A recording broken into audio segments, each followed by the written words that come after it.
When you're overseas, when you hear about Canada, it's like big things, like it's like a peaceful country, respecting human rights, like you have a right to defend yourself and told, what happened for you and they're gonna treat you humanely.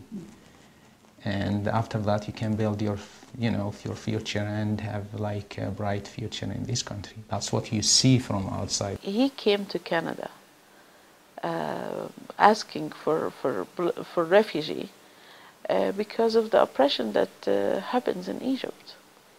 People get taken in just by connection, and that's what happened to him.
It was a nightmare.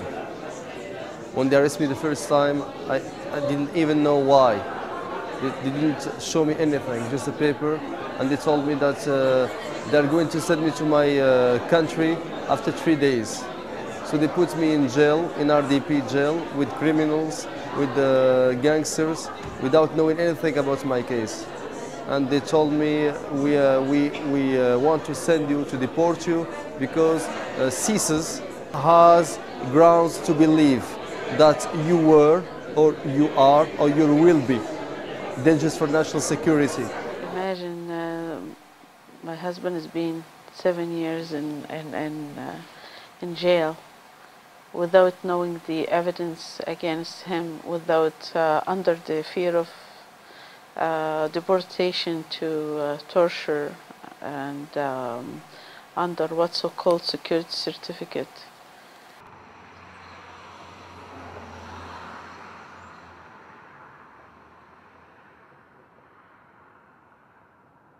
In terms of the evolution of them, I think it's fair to say that even for some time before 2001, they were already being used to target people of Arab or Muslim backgrounds. What the security certificate has become, in our opinion, is a kind of ordinary rendition process, a legal way in which our government can send someone to a place where they will get tortured. You cannot imagine what means they put you in a small cell, 2 meters, 3 meters, they close the door and tell you, you're a terrorist. If he's been taken here, if he goes back to Egypt, he will go straight to jail and being tortured there. It's tough life for me because this is the first time, in my life in jail, and I don't have experience, how to deal with it, and find myself, behind like small cells, door closed 24 hours, the light like more than 16 hours. When they turn on night, it's not turn half, just halfway turn light off, still light. And find myself, it's very hard. What time is it? What's gonna happen for you? I spent most of the time, crying at night. You don't know what's gonna happen for me, and it's suffering, inside.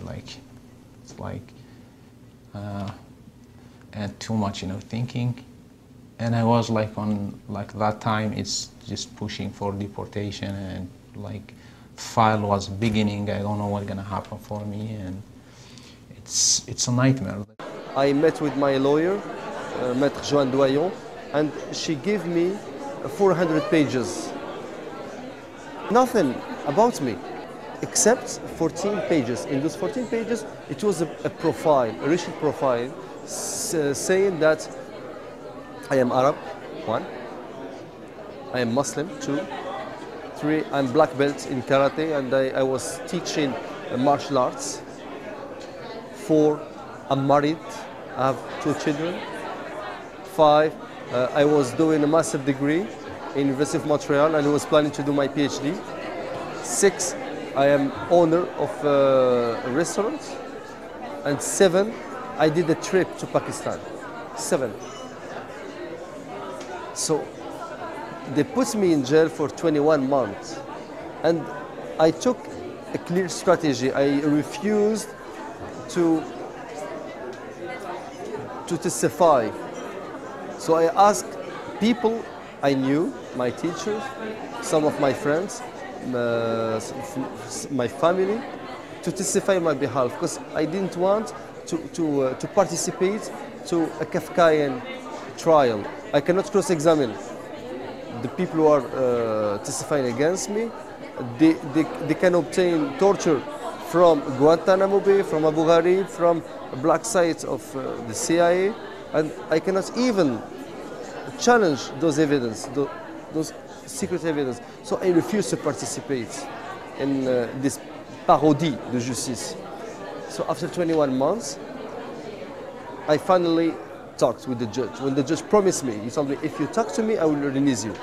The things that, of course, is important to bear in mind from the outset when we talk about security certificates is that it's a process wholly distinct from the criminal justice process.